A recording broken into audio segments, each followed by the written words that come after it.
I had planned another closing message, but I feel compelled to say what I'm about to say. Now, I risk sounding like a conspiracy theorist, but it's no longer a theory. What I'm about to say is fact. The secret organizations of the world power elite are no longer secret. They have planned and are now leading us into a one-world communist government.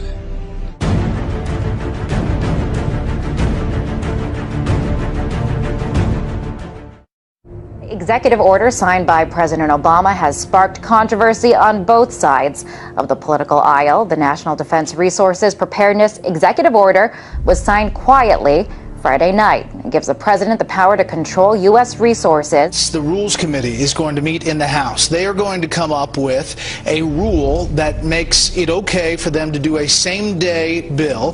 So they'll pass this rule. It's, believe it or not, called martial law. This would give the President of the United States the authority to declare basically martial law during times of peace. There are new disturbing developments out of Washington tonight regarding the president's belief that he has the legal authority to assassinate U.S. citizens. Incredibly enough, it appears that our commander-in-chief actually believes that authority exists not only on foreign soil, but right here on American soil as well. But Senators McCain and Levin have added this legislation which would authorize the president to declare the entire United States of America, all 50 states and all territories, to be a battlefield, right, even though there's no battle, thanks be to God, going on here. War on terror is different. And that would authorize him to use commander-in-chief authority in the United States, to use the military to arrest people in the United States who, in the president's opinion, are enemies of the country. Particularly to hear President Obama claim the power to keep people in prison indefinitely with no charges against them, no conviction, no sentence, just imprisonment. Joining us now is former Secret Service agent Dan Bongino. Dan, thanks a lot for joining us. What do you mean there's no such thing as gun control, only people control? Tell me what that means. Tucker, this is larger ideological ploy by this administration. They're not being authentic with America, whether it's the sequester, healthcare, or the gun control issue. What they do is they manipulate an emotional crisis, a national emotional crisis, to further an ideological agenda which involves the evaporation, the slow disintegration of your civil rights, your liberties, your ability to live and let live. And it's a disturbing pattern that, frankly, is really starting to get under my skin. The US is funneling money into tracking systems that are threatening to make the very concept of privacy a thing of the past. It could mean people's every move being used against them to keep them under surveillance. The information age was an era nearly everybody embraced. But today's surveillance age, experts say, is a reality almost no one can escape. David, why does the DHS need 450 million hollow point bullets? That kind of ammo that they purchased from ATK, hollow point ammunition, as you had explained, it's designed to, tear through human flesh and then expand. It's designed to kill people. This is not the optimal kind of ammo you would buy for target practice. It's more expensive and it's more precise. Do you think this is a sign that they're preparing for some sort of mass civil unrest? So they have an open bid right now, DHS, for even more ammunition, for 175 million rounds of .223 caliber rifle ammo. It's almost identical to the ammunition used by NATO peacekeeping forces. So that's very interesting. Are they planning on some kind of widespread economic unrest in the U.S. that would require NATO forces to help us out? $500 million in surplus military weaponry from the Pentagon, which is authorized through the Pentagon's 1033 program.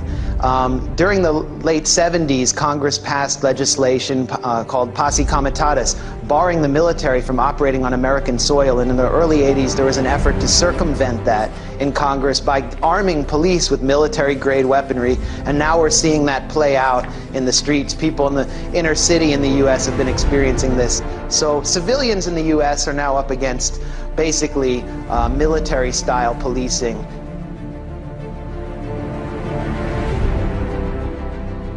The battle against terrorism involves all of us. Everybody in this country is a potential terrorist. The Department of Homeland Security sent to law enforcement agencies across the country warning about the potential for an increase in right-wing extremist activity. It warns about groups and individuals dedicated to single issues like abortion, immigration, and gun rights. Tonight, our focus is on every American's right to freedom of expression and freedom of religion. It's the Christians who are under siege by government officials and anti-religion groups who think Christmas and Christianity have no business in the public arena. The Department of Defense has just issued a new list of extremists that should be watched. And on that, in fact, number one, past the Muslim Brotherhood and past Hamas, Hezbollah, number one, evangelical Christians. We begin tonight with a newly leaked U.S. Army military police training manual for what they are calling civil disturbance operations. The Army manual outlines the plan to kill rioters and demonstrators in America.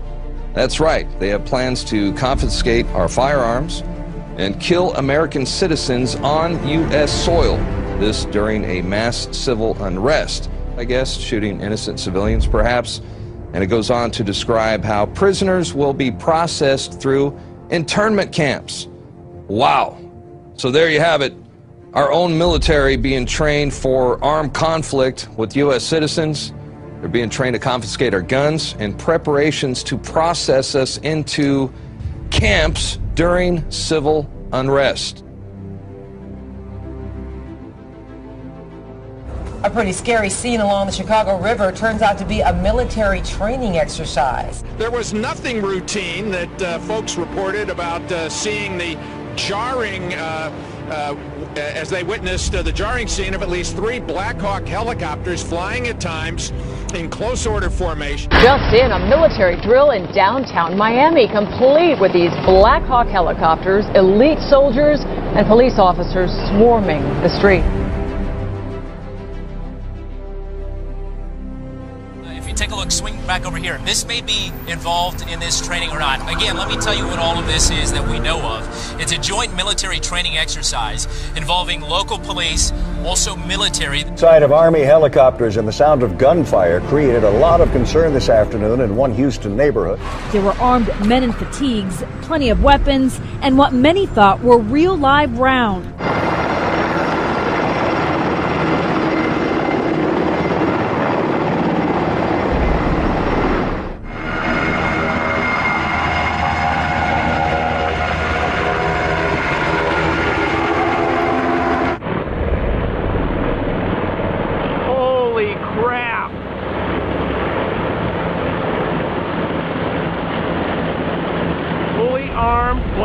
I told you they were coming. There's no lights on them. They're like bugs. So here's the article by Steve Watson. Military helicopters conduct covert exercises over U.S. bank buildings. This is all part of other drills going on to acclimate the public to being attacked by our own military that are happening here in the United States. Here it is. LAPD and elite military units conducted extraordinary counterterrorism training in the skies above downtown LA tonight. At one point, they made what appeared to be a drop-off at a park. Within seconds of landing, the helicopter was back in the air. It was a strange sight in the skies over Los Angeles. Military Special Forces flying a practice mission last night, and there are more exercises scheduled for today. The entire city of Boston is in lockdown. In the suburb of Watertown, police with guns drawn are searching door to door. I mean, we had martial law up there. FBI and all these agents coming in, closing things down, going into people's houses.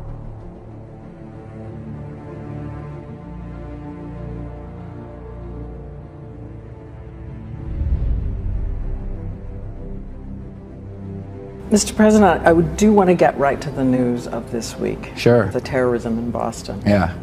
Many people have wondered if it took you right back to 9/11 when you heard it. Well, at first, I was deeply concerned that there might have been a organized plot. I don't know all the facts. I don't think we all know all the facts, but I was deeply concerned that this could have been, another.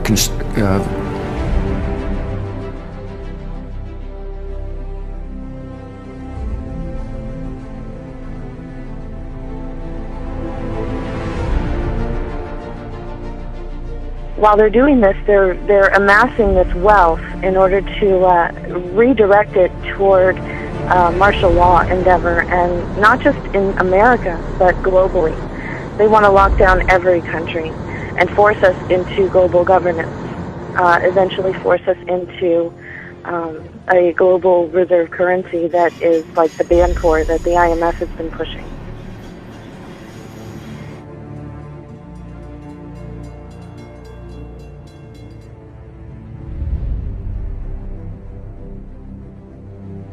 And those people who have been yelling, oh, the UN's going to take over global conspiracy government. Theorists. They've been crazy, but now they're right. Yeah, well, when Geithner, it's happening. When Geithner said he would be open to the idea of a global currency last week, those conspiracy people had said and suggested that for years. You're not wrong. And when massive foreign trade deals are made, they are done in U.S. dollars, which serves as the world's reserve currency. Now the UN is backing a plan to change all of that and create a new global currency. There is a global meltdown coming. It is a global depression, and one world currency and one world financial system is the end game. China said last week they want one global currency. France said yesterday or the day before that they want one world order, a new world order, at the end of this event. U.S. State Department, the Federal Reserve, even the EPA are sending billions of dollars overseas, and many economic and political decisions made in the United States just don't benefit us. They benefit a would-be one-world government. Because of the programs like this and just the fiscal conditions that we're in, it feels like there's a greater sense of urgency to get to that one-world government. Do you feel like the Obama administration may actually be hitting the gas rather than the brake pedal when it comes to this? To answer your question, absolutely. I think Obama's got his foot on the gas pedal and is going full speed ahead with taking us towards a global government. Oil looks higher, gold looks higher, currencies look weaker, all for the reasons that we talked about before. I mean, you've got huge wage disparities. I don't know how that inevitably resolves itself. It may resolve itself in some type of a global currency crisis. And then if the global currency crisis unfolds, then inevitably you get, I guess, an alignment under a global world government, a new global currency, and a new world order. If the feds do not stop the wild spending and do not reform Medicare and Social Security, the U.S. dollar will collapse. That means that all of our savings, all of our investments, our homes, and everything else will blow up before our eyes.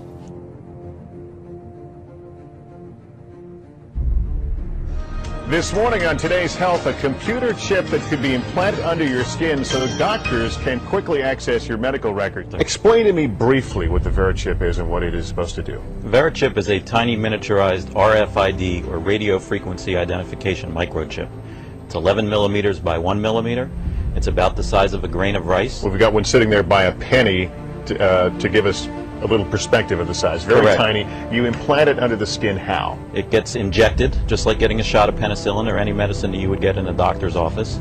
It goes in the upper right arm. Implantable human chips. Supporters hail the technology as a medical marvel. You have one in your arm right now. That's correct. Where is it? It's in the upper right arm. It's a simple injection process. Finally from us this evening, technology on the cutting edge. We were interested today to hear that more than 100 law enforcement officials in Mexico are having microchips implanted in their arms. The chips allow a person to be scanned.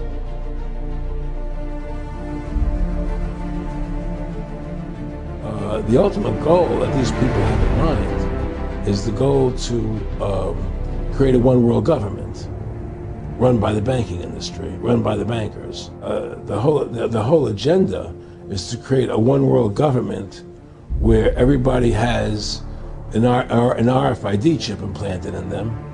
All money is to be in those chips, right? There'll be no more cash. If you're like me or you, and you're protesting what they're doing, they can just turn off your chip, and you have nothing. You can't buy food.